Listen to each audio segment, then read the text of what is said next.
لساني يفقهوا قولي. اللهم افتح علينا فتوح العارفين وارزقنا فهم النبيين. اللهم كن معنا ولنا دائما يا أرحم الراحمين.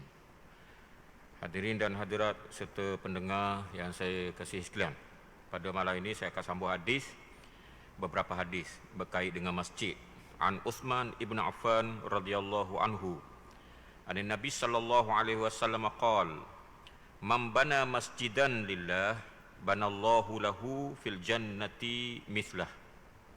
Maksudnya, diriwayatkan daripada Sayyidina Uthman ibn Affan radhiyallahu anhu daripada Nabi sallallahu alaihi wasallam, baginda telah bersabda, sesiapa yang mendirikan masjid kerana Allah, nescaya Allah Ta'ala akan membina untuknya rumah di dalam syurganya sepertinya. Kemudian hadis yang kedua, an Abi Darda radhiyallahu anhu, anin Nabi sallallahu alaihi wasallam qala, Inna Allah azza wa jalla dhamina liman kanat al-masajidu baitahu al-amna wal jawaza ala sirati yaumal qiyamah. Artinya, diriwayatkan daripada Abu Darda radhiyallahu anhu daripada Nabi sallallahu alaihi wasallam, baginda bersabda, sesungguhnya Allah Ta'ala memberi jaminan kepada orang yang menjadikan masjid seperti rumahnya dengan keamanan dan kelepasan pada titian siratal mustaqim pada hari kiamat. Hadis yang ketiga, an Buraidata al-Aslami radhiyallahu anhu, anin Nabi sallallahu alaihi wasallam qala, basyiril masya'in fi dhulami ilal masajidi bin nurit tam yaumal qiyamah. Artinya, diriwayatkan daripada Buraidah bin Husayb radhiyallahu anhu daripada Nabi sallallahu alaihi wasallam, baginda bersabda, berilah berita gembira kepada mereka yang berjalan dengan dalam gelap ketika menuju ke masjid dengan cahaya yang sempurna pada hari kiamat. Kemudian hadis yang keempat, an Abi Hurairah radhiyallahu anhu, an Nabi sallallahu alaihi wasallam qala, man ghada ila al-masjidi aw rah a'addallahu lahu fil jannati nuzula kullama wada aw raha. Artinya, diriwayatkan daripada Abu Hurairah radhiyallahu anhu daripada Nabi sallallahu alaihi wasallam, baginda bersabda, sesiapa yang keluar ke masjid pada waktu pagi dan waktu petang, akan disediakan kepadanya syurga tempat berteduh pada setiap kali ia keluar. Riwayat daripada Bukhari dan Muslim. Ada 4 hadis. Jadi daripada 4 hadis yang saya baca dan saya terjemahkan tadi, maka dapatlah kita beberapa pelajaran. Pelajaran yang pertama, iaitulah siapa-siapa yang bina masjid kerana Allah, Allah Ta'ala akan balas, iaitulah Allah Ta'ala akan bina rumah di dalam syurga. Masya Allah. Kalau dia bina tu sutirlah rumah dia tu. Tambahan daripada nikmat-nikmat syurga yang lain. Kalau dia bina 4 buah lah, 4 utir buah lah, 4 buah lah rumah dalam syurga. Barang dia ingat, rumah-rumah dalam syurga ni tak sama dengan rumah atas dunia. Rumah atas dunia kalau mari ribut macam bulan 12 ni, akan cabutlah atap, akan cabutlah dinding, akan cabutlah macam-macam lagi. Tak kita kata dah, gegah habis, tak kita kata. Tu apa nama ni kalau rumah di dunia. Tak kira rumah kayu, tak kira rumah batu. Tirih. Tak. Dengan masjid-masjid pun tirih. Bukan masjid ni saja, masjid lain-lain pun gitu jugalah. Ni bulan 12, bulan 11, bulan 1. Orang kata siapa bulan 3. Tak. Begitulah. Nak katanya itulah rumah di dunia. Tapi rumah dalam syurga lain. Jangan bayang rumah dalam syurga macam rumah sini dah. Banyaknya rumah. Buat benda apa? Jangan kata gitu. Dia sebenarnya apa sahaja dalam syurga tu adalah nikmat. Nikmat belaka. Jangan kata-kata pula banyak hangat ambuh juga. Jangan kata gitu. Jangan gong gitu. Kalau kita gong gitu tak boleh rumah. Bukan tak boleh rumah, syurga pun tak bau kalau kita duduk main gong gitu tak. Jadi sebab tu marilah kita sama-sama mendermakan. Siapa-siapa orang nak bina masjid, bunyi kata kampung ni nak bina masjid, bunyi kata kampung tu nak bina masjid, bunyi kata daerah ni tak cukup pitih nak bina masjid, bunyi kata ada pembinaan dibuat tepat tu tepat ni dan sebagainya, kita pun hulur jugalah duit untuk pembinaan. Bukan begitu je. Kadang-kadang masjid yang telah siap, tapi masjid itu ada masalah. Seperti mana banyaklah kebanyakan masjid, seperti ada bocor lah, kadang-kadang tempat parking tak ada, kemudian nak beli pula tanah dan sebagainya, memerlukan kepada dana. Tadi saya semayang masjid ni tadi, dah ada pengumuman tadi, dah daripada pihak masjid untuk membuat satu tabung pembangunan masjid. Sebabnya lah kerana nak menambah baikkan kedudukan masjid, termasuklah pendawaian, termasuklah nak buat tempat-tempat parking, nak baiki atap dan sebagainya dah. Jadi itu pun kalau kita derma masuk juga dalam pembinaan masjid, ada juga sahang tu. Jadi sebab tu berlomba-lomba lah kita melakukan pendermaan kita kepada pembinaan masjid. Kalau kita nak bina seorang-seorang kita 4 juta tak rok. Kecuali kalau 4 juta rupiah tak tahu lah. Dak kita kata 4 juta ringgit tak rok lagi kita ni dah. Okey. Jadi tu saya nak katakan bahawa ada peluang. Peluangnya ialah kita masukkan duit kita kepada tabung-tabung masjid, ataupun kalau pembinaan sedang berlaku kita pun beli juga. Kita kata kita nak beli semen ke contohnya, nak beli batu-bata ke, tu pulang lah, nak beli atap ke, mana-manalah yang kita rasakan sesuai, maka itu adalah sangat-sangat digalakkan. Bahkan Allah Ta'ala akan balas dengan balasan yang disebutkan ini. Tapi dalam hadis ni kata lillah, man bana masjidan lillah, barang siapa yang bina masjid kerana Allah. Maksudnya niat tu kena ikhlas. Nah, kalau bina masjid tapi bukan niat kerana ikhlas, bina masjid kerana nak nama, letak pula syarat, ambil 4 juta ya, tapi masjid ni tak nama hamba tak nama hamba lah, masjid berapa, nama dia contohnya nama berapa, buat lolok je kita buat loloknya, nama dia Muhammad, Masjid Muhammad contohnya dah. Nama dia Ali, Masjid Ali contohnya. Saya buat syarat gitu, kalau tak mui dia kata gitu dah. Kalau tak ikhlas apa gitu, tu tidak akan diterima oleh Allah Subhanahu Wa Taala. Kita kena ikhlas untuk menyediakan tempat peribadatan kepada orang Islam, menyenangkan orang Islam melakukan ibadat kepada Allah Subhanahu Wa Taala. Niat ikhlas ni kita kaitkan dengan agama cukup dah. Sebab aku bina masjid ni, sebabnya lah kerana bina masjid ni pahala sangat besar. Boleh tu, okey dah tu. Aku bina masjid ni sebabnya lah kampung ni kena perlu ada sembahyang Jumaat.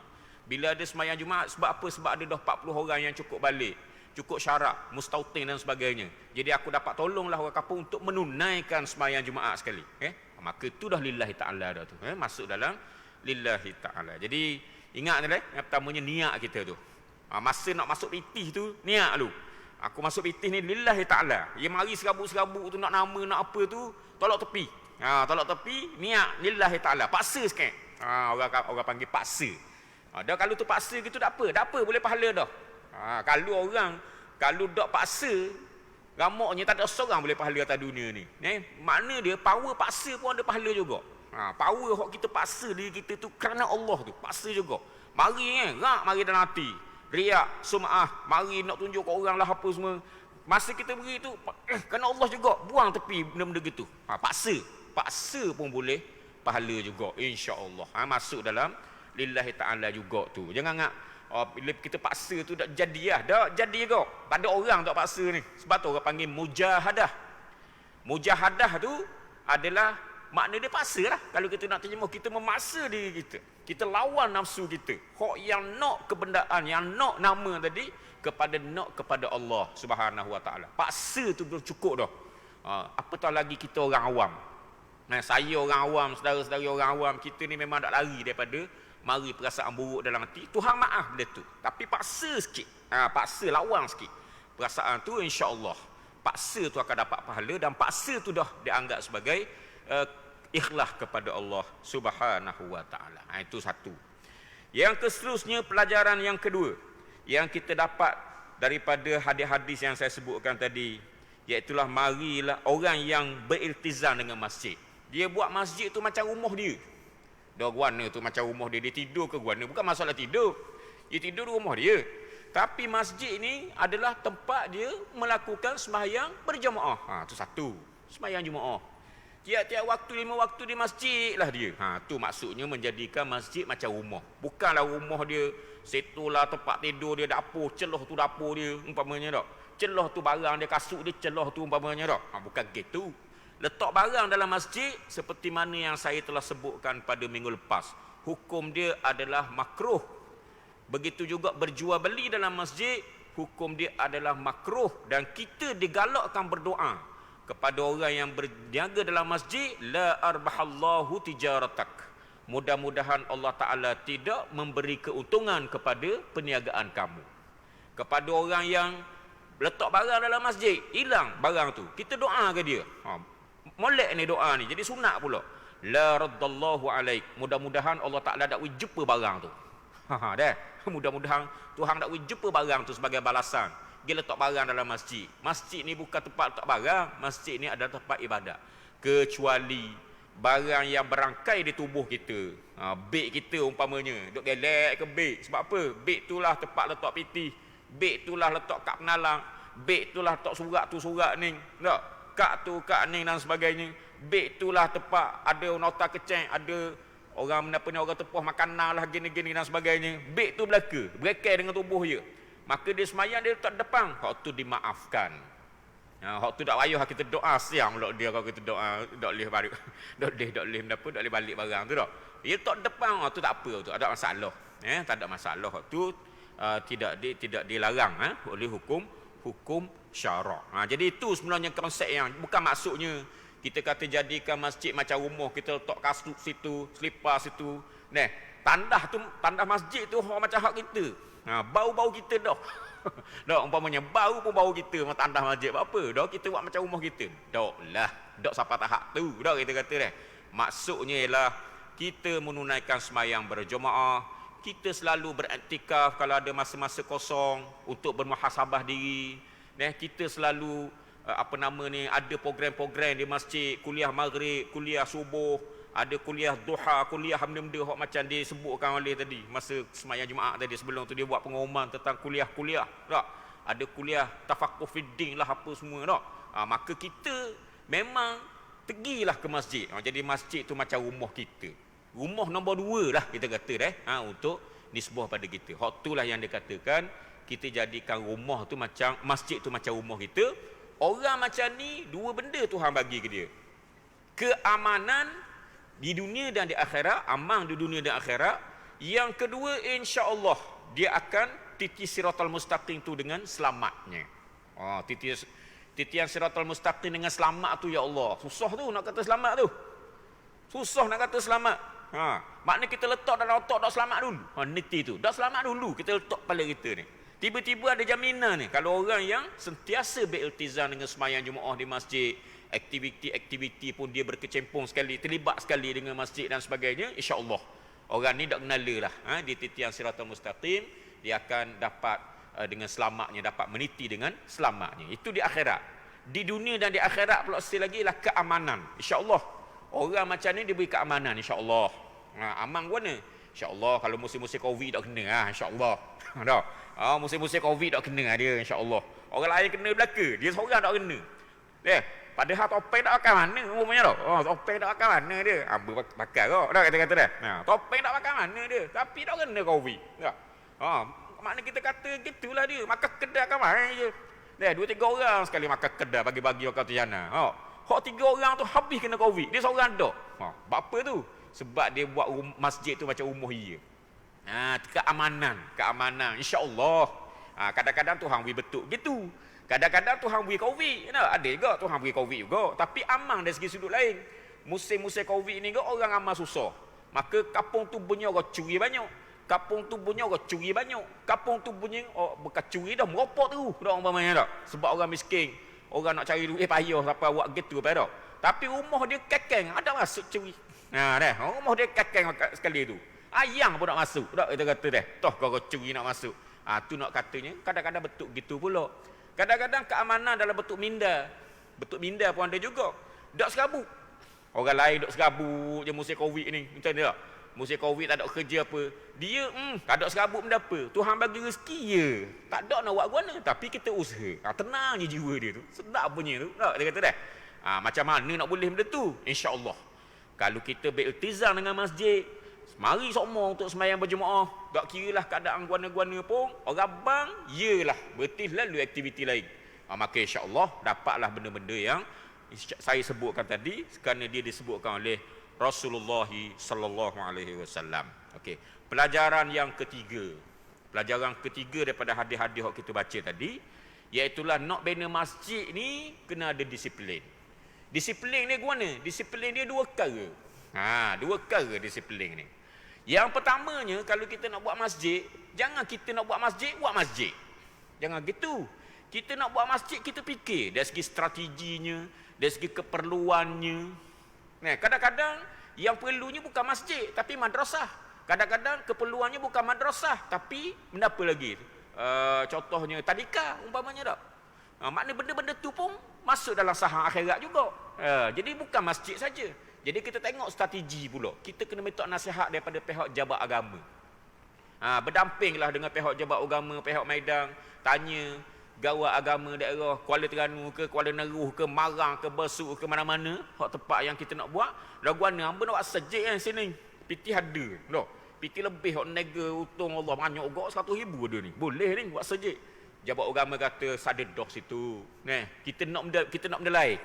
Kalau nak buat contohnya nak buat tadikah boleh situ. Kita minta nasihat gitu. Kita minta nasihat daripada pihak berkuasa. Pihak yang mengetahui kedudukan negeri kita ni, keperluan masjid macam mana. Jangan asal nak buat masjid, sejik buat masjid lah. Dah minta dengan jabat agama, minta tak boleh hal. Tak boleh musuh gitu. Jabat agama ni dia adalah urus dia kepada segala pembangunan Islam. Pembangunan Islam di Terengganu. Tiba-tiba kita buat gitu, tak boleh lah. Dia tak ada kepentingan apa. Bukan dia ada kepentingan. Hamba tahulah hamba kerja situ lama kau. Hamba kerja jabat agama kau dulu tak kata-kata dah. Sebelah jabat agama. Makna dia orang ni adalah orang yang baik, orang yang jujur, ikhlas, nak tolong orang. Tapi kadang-kadang orang tu dok minta kebenaran dia, dok buat masjid dulu baru minta kebenaran. Tu susah tu. Jadi kita kena ada strategi dan fikir secara matang. Macam mana nak bina masjid ni dengan minta nasihat daripada pihak-pihak yang berkaitan. Pihak Maidan umpamanya, pihak pengurusan masjid di jabat agama umpamanya, kita bincang. Pergi jumpa sekali, buat appointment dengan orang panggil Pesuruhjaya, dengan timalang dia dan sebagainya, macam mana nak selesai masalah itu dan masalah ini yang berkait dengan masjid. Samalah juga dengan masalah kita nak bina madrasah, pondok moden, pondok tahfiz dan sebagainya. Hari ni asal nak buat pondok, buat je. Tak boleh gitu. Kita kena minta nasihat daripada orang yang terlibat dengan keagamaan di Terengganu, orang yang ada kuasa. Kita nak buat mahat tahfiz, kita minta nasihat. Jangan asal nak buat mahat tahfiz, kau buat je. Jadi situ ada situ ada Kadang-kadang tak strategi. Kadang-kadang orang nak derma pun kadang-kadang hak nesa tau. Nak derma hak ni 4 tahun lagi tak siap apa sangat. Nak jalan bila sedekah jariah ni dak. 4 tahun lagi tak jalan lagi ni kata-kata. Tengok ni celah ni Allah, tak ada orang mari. Tengok ni pula matlamat dah jelas ni. Jadi banyak macam mana? Apa salahnya orang nak buat mahat tahfiz apa semua, dia bincang sama-sama dia, buat setepat lalu. Bincang dengan jabat agama, bincang dengan pihak Medan, bincang jabat agama, minta nasihat. Apa salahnya kita ni kumpulkan tenaga guru-guru pondok hak pandai ni. Kita buat saja pondok setepak. Minta pula peruntukan daripada pihak kerajaan. Mungkin dia beri 6 hektar ke, 7 hektar ke tak. Lagi molek. Bukan setakat belajar je. Boleh main futsal kali. Tak kita kata dia. Futsal boleh main petang. Tak kita kata dia. Bukan petang malam-malam boleh main futsal. Tak kita kata dia. Orang main malam dengar kita kata dia. Gitu cara dia. Buat pagar molek. Jadi pihak kerajaan boleh salur orang panggil dia punya orang panggil bantuan. Dan pihak yang nak buat tadi pun dia tersusung. Dia dapat nasihat pula macam mana kita nak kendalikan mahat tahfiz ni. Jadi kita minta pula nasihat daripada pakar-pakar hak bidang pendidikan. Minta pandangan daripada umpamanya pihak maktab perguruan ataupun panggil institut perguruan. Boleh jadi kita pun atur-atur. Apa salahnya bincang melek, kita atur tenaga-tenaga hak nak mengajar budak-budak kita lama ni, kita atur situ khusus mungkin 3 bulan ni Jadi kita mengajar pun sedap mengajar. Sebab apa? Ada khusus, ada sijil beradang. Tak kita kata dah. Itu cara dia. Jangan asal nak buat mahat tahfiz kau buat. Celah tusa bukan saya anti, saya sokong sangat, tapi biar strategi, biar tepat lalu. Lama-lama boleh jadi universiti tu kalau buat gitu. Universiti apa? Universiti pondok mana dia? Nama dia dah umpamanya. Kau pandailah nama hamba buat contoh. Universiti pondok. Jadi gitu cara dia. Semua orang senang tolong. Kementerian Pelajaran, Kementerian Pengajian Tinggi pun rasa nak tolong. Orang minta tolong dia, Ustaz-ustaz mari minta tolong kita, dak gamak kita nak lok gitu saja. Kita beri gak batuan, beri khidmat orang panggil nasihat sekurang-kurangnya untuk sistem pembelajaran yang berkesan kepada pelajar-pelajar. Dan pelajar-pelajar tu pun ada masa depan. Sudah belajar mahad tu nak pergi mana? Nak pergi mana? Negeri Yaman ke, pergi Mesir ke, nah. Ni tak tahu ada pergi mana. Dak, akhir jadi tak iman jadi tak bila gitu lah. Dak kata-kata dah. Jadi masa depan dak jelas. Nah, dak jelas. Kadang-kadang kalau kita buat gitu SPM pun boleh urus sekali. SPM ambil SPM lah, ambil SPM. Tak ada SPM tak boleh. Dak ni dak kita kata dah. Begitu. Tu cara dia saya rasa yang terbaik lah, terbaik. Kemudian yang kedua, pengurusan ni iaitulah nak buat apa-apa minta kebenaran. Nak buat masjid kena minta kebenaran. Saya dah sebut dah tadi secara tak langsungnya. Jangan kita buat masjid dulu dah ada dah tinggi yo. Siap orang saja. Barulah minta kebenaran nak mayang Jumaat lah, nak mayang fardu lah. Jadi tuan-tuan dan puan-puan kena ingat, kalau kita buat masjid, tengok-tengok masjid tu dekat dengan masjid lain yang mana diiktibarkan sebagai ada dua masjid dalam satu mukim. Kalau buat sembahyang Jumaat tak sah se. Tak sah se. Siapa nak tanggungjawab? Jadi sebab tu nak buat masjid minta kebenaran dulu daripada pihak jabat agama. Dan pihak jabat agama dia akan hantar kepada pihak jawatan kuasa, dia panggil Haiwat Islam. Daripada situ pula dipulang pada jabat agama hantar pula segi kepada jawatan kuasa fatwa negeri Terengganu. Maka fatwa negeri Terengganu cek pula, panggil pula ni. Saya ada pengalaman tu dah. Ni. Panggil pula ni. JKK lah, dulu JKK dah. Apa macam dah? Sekarang ni panggil dia. JPKK lah gitu lebih kurang dah.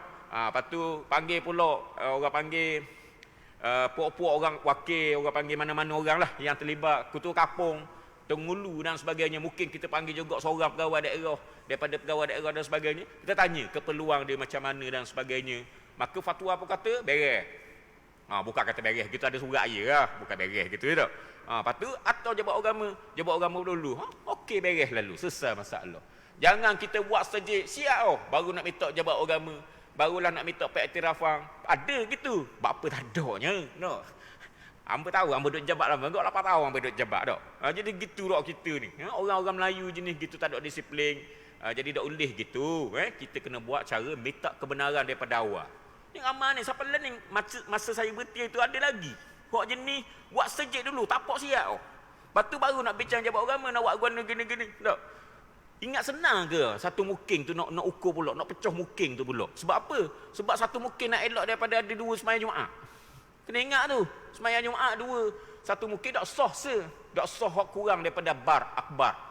Kalau tak tahu hak mana dulu, hak mana kena yang sembahyang Jumaat, dua-dua tak sah dalam kitab fiqh kata. Dua-dua tak sah. Bukan se tak sah. Sini se sembahyang Jumaat, sini se sembahyang Jumaat. Nampak jauh tapi satu mukim. Sebab apa? Itu adalah urusan pemerintah. Dia letak mukim tu tak. Maka kemudian tak tahu anasa dulu. Tak tahu anasa dulu, dua-dua tak sah. Main. Berani tanggung. Kalau hamba tak berani nak tanggung tak kena begitu dah. Benda tu benda hukum. Tak. Jadi sebab tu kena minta kebenaran. Jangan buat tapak dulu. Gini barulah. Ada gak degi. Ni surah ni ada gak degi. Kita tak ubi. Fatwa tak ubi. Buat gak siap. Masa atau puak-puak tu tapak siap dah. Lepas tu masa kita keluar fatwa tu dinding ada dah Allah. Derah Allah dak fatwa tak keluar lagi. Lepas tu kalau fatwa kata tak boleh. Siaplah ke lenih mayat tarawih. Masa tu mai tarawih. Lepas pada tu mai tarawih tahun tu dak umpamanya. Allah degenya manusia ni dak. Bukan benda tu bercanggah dengan hukum. Kita kata dari segi pengurusan ni. Urusan ni bagus.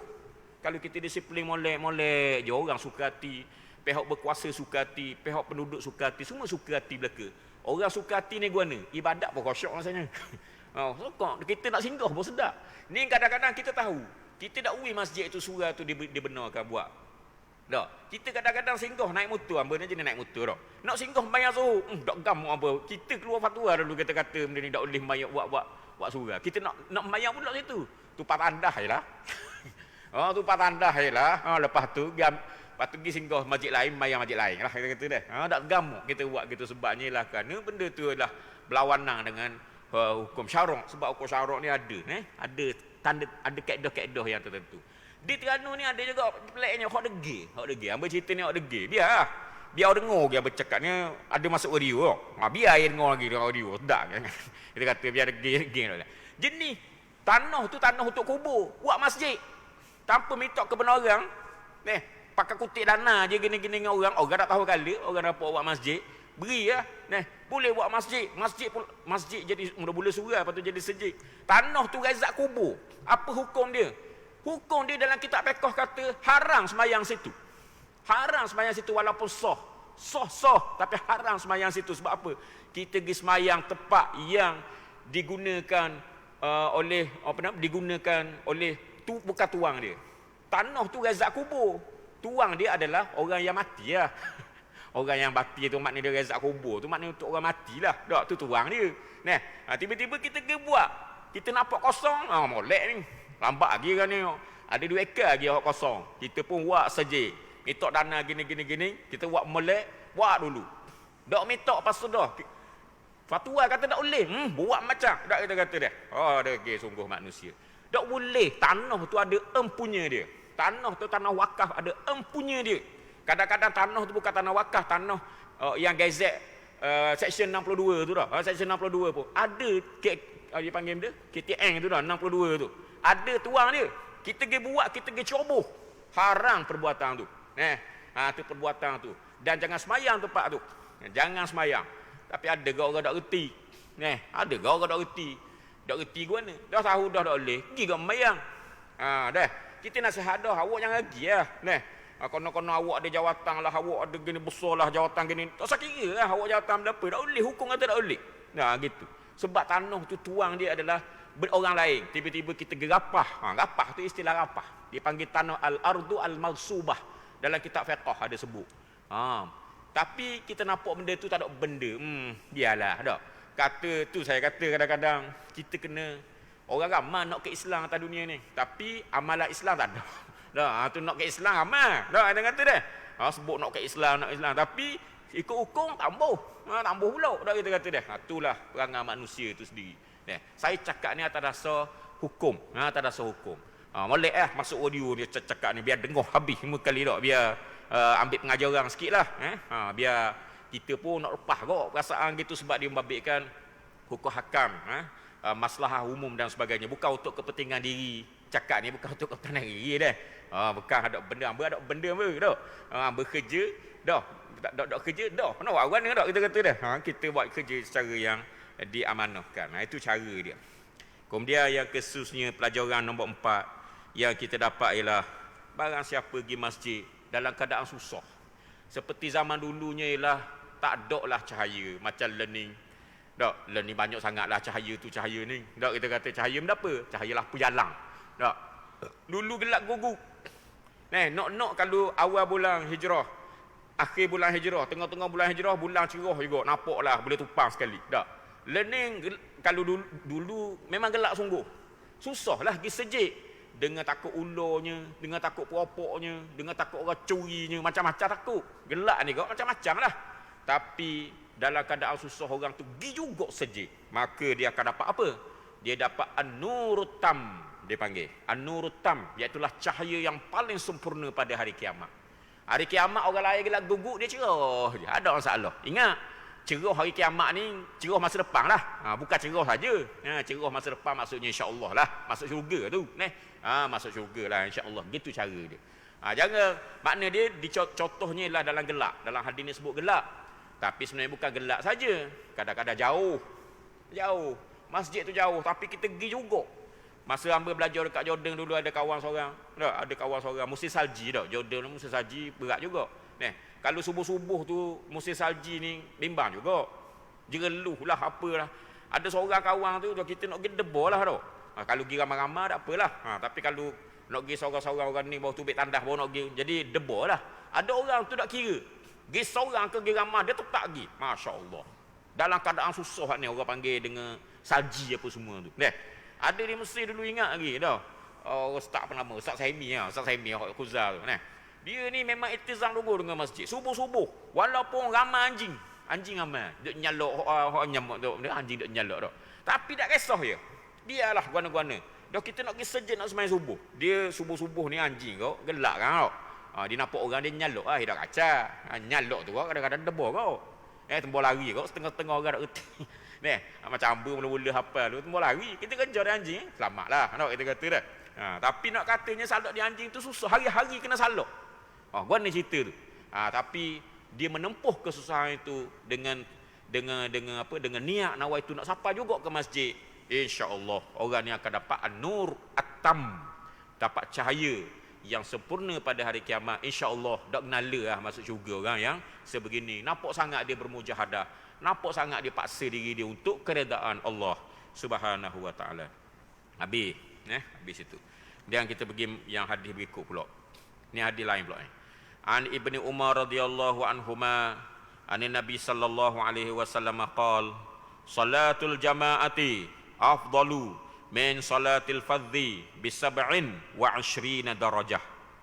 Maksudnya diriwayatkan daripada Ibnu Umar radhiyallahu anhuma daripada Nabi sallallahu alaihi wasallam baginda bersabda, semayang berjemaah lebih afdal daripada semayang seorang diri sebanyak 27 darjah. Riwayat daripada Bukhari dan Muslim. Hadis yang kedua, an Anasin ibni Malikin radhiyallahu anhu anin Nabi sallallahu alaihi wasallam qala la yuraddu du'a'u bainal adhani wal iqamati. Artinya diriwayatkan daripada Anas bin Malik radhiyallahu anhu daripada Nabi sallallahu alaihi wasallam baginda bersabda, doa tidak akan ditolak di antara waktu azan dan qomat. Kemudian hadis yang berikutnya nombor 3, iaitu an Jabir ibni Abdullah radhiyallahu anhu anin Nabi sallallahu alaihi wasallam qala man qala hina yasma'un nida Allahumma rabb hadhihi ad-da'wati at-tammah was-salatil qa'imah ati Muhammadanil wasilata wal fadilah wa ba'athhu maqaman mahmudan alladhi wa'adtah halat lahu syafaati yaumal qiyamah. Artinya diriwayatkan daripada Jabir bin Abdullah radhiyallahu anhu daripada Nabi sallallahu alaihi wasallam sabdanya, sesiapa yang berdoa selepas dengar azan, dia membaca Allahumma rabbaha sampai habis, maka orang itu akan mendapat syafaatku pada hari kiamat. Habis. Jadi berdasar pada 3 hadis tadi ada beberapa pelajaran. Pelajaran nombor 1, iaitulah solat jemaah adalah lebih baik daripada sembahyang seorang diri. Jadi sebab tu marilah kita sembahyang berjemaah. Cari jalan agak macam mana pun sembahyang berjemaah. Okey. Tekankan diri ini dengan sembahyang jemaah, letakkan iltizam yang tinggi. Hamba tak boleh membayar seorang, membayar jemaah agak mana-mana pun. Gitu. Letak sama. Orang panggil hati tu gitu sama, bergelegak omong hati ni nak pergi sejid, sebab apa? Nak tunaikan hasrat Islam. Iaitulah suruh kita ni sembahyang berjemaah. Begitu. Dan itu satu. Yang keduanya ialah orang yang sembahyang jemaah ni pahala dia lebih besar daripada orang sembahyang seorang diri. Iaitulah macam mana? Dalam hadis ni ada 3 hadis yang berbeza-beza. Yang pertamanya hadis mengatakan, hadis ni kata 27 kali ganda. Dia punya pahala tu adalah 27 kali ganda. Hadis nombor 2 pula mengatakan, tak bacalah sini, yang tak bacalah, tak ada sinilah. Iaitulah ganda dia adalah 25 kali ganda. 25 kali ganda. Hadis yang ketiga ialah 50 kali ganda dia punya pahala dia. Begitu kaedah dia. Banyak pahala. Jadi ginilah, kita kata kita ambil sikit kali. Sikit kali 25 kali ganda. Makna dia satu pahala digandakan 25, makna dia 25. Ingat satu perkara. Amal soleh kita ni tak ada yang sepahala. Tak ada yang sepahala. Berdasarkan kepada kepahaman dalam hadis, setiap pahala satu akan digandakan 10. Makna dia kita ni tak ada yang dapat sepahala. Mung dapat sepahala, mung dapat ada. Orang dapat sepahala tu akan digandakan 10 paling kurang.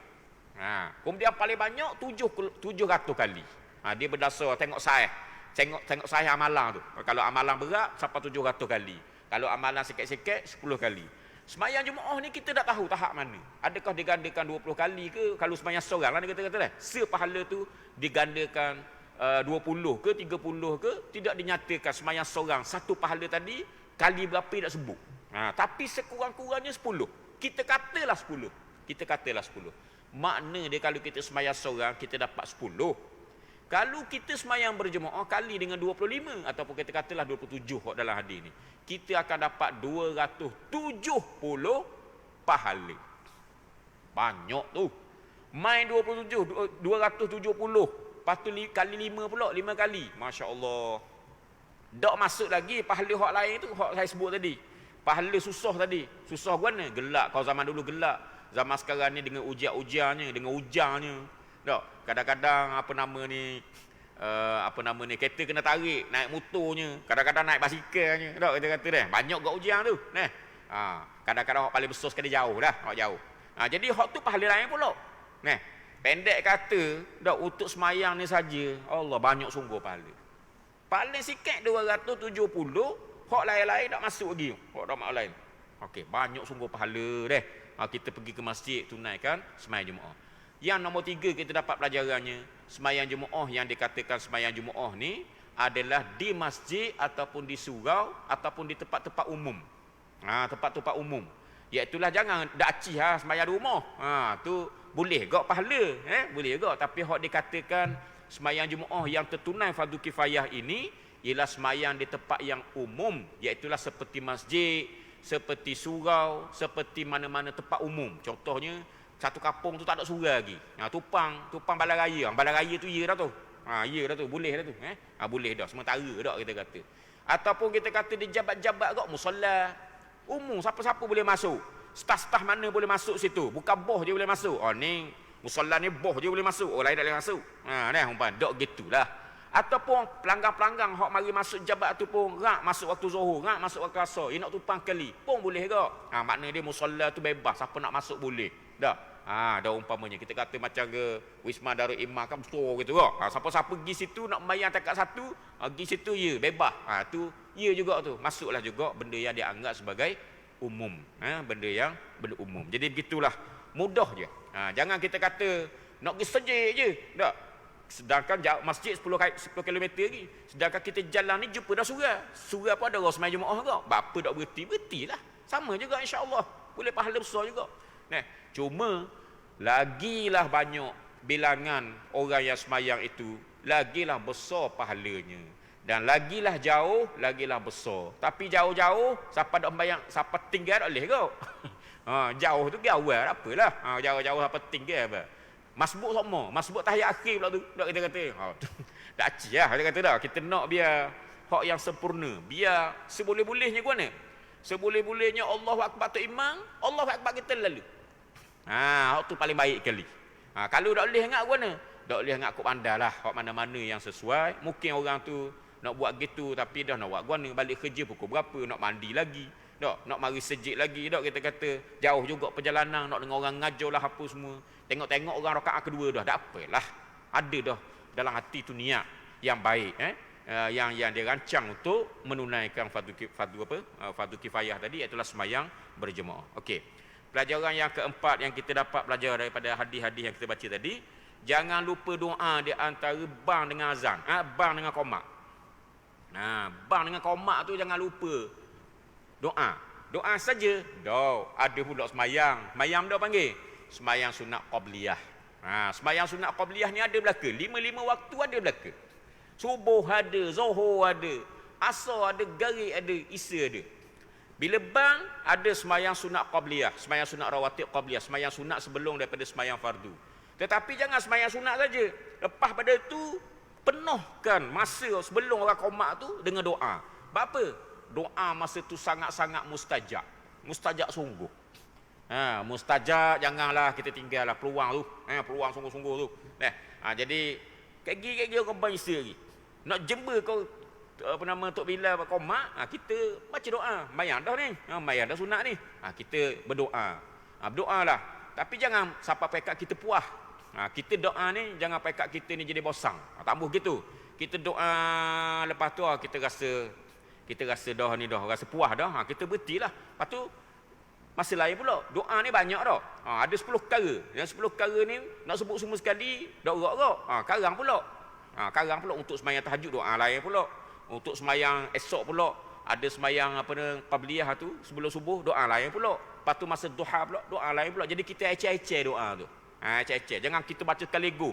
Sekali baca doa tu 15 minit. Memang puasa nak kata-kata dah. Jangan kita buat benda yang menyusahkan. Ibadat ni senang. Islam ni adalah senang. Kita doalah.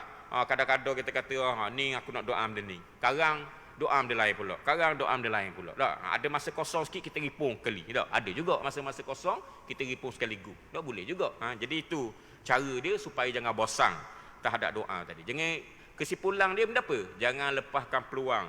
Iaitulah masa di antara azan dengan qomat untuk kita penuhkan dengan berdoa kepada Allah Subhanahu wa taala. Sebutlah apa-apa insya-Allah akan dimustajabkan oleh Allah Subhanahu wa taala. Yang kelima, pelajaran yang kelima, iaitulah lepas daripada azan, sunat kita baca doa ni. Allahumma rabb hadhihi ad-da'wati tammah was-salatil qa'imah ati Muhammadanil wasilata wal fadilah wa ba'athhu maqaman mahmudanil ladzi wa'atah. Sampai situ je. Ni riwayat ni. Ada juga mengatakan sampai ke innaka la tukhliful mi'ad. Ada juga. Kemudian ada juga baca wa ba'athul maqamal mahmud. Ada alif lam. Al maqam al mahmud ada alif lam. Ada juga macam-macam dari riwayat ni. Jadi kita bacalah mana-mana yang terdapat dalam hadis tersebut. Kemudian kita pergi kepada hadis yang seterusnya. An Abi Humaid an Abi Usaid radhiyallahu anhu anin Nabi sallallahu alaihi wasallam idza dakhala ahadukum al masjida falyaqul Allahumma iftah li abwaab rahmatik wa idza kharaja falyaqul Allahumma inni as'aluka min fadlik. Jadi nyala. Ini saya berhenti setakat itulah. Ni saya baca minggu depan insya-Allah. Bismillahirrahmanirrahim. Alhamdulillahirabbil alamin. Wassalatu wassalamu ala Rasulillah wa ala alihi wa sahbihi ajma'in. Allahumma ighfir lana warhamna wa tub alaina waffiqna wahdina wa atina min ladunka rahmah wa hayyi lana min amrina rasyada walhamdulillahirabbil alamin. Taqabbalallahu minkum.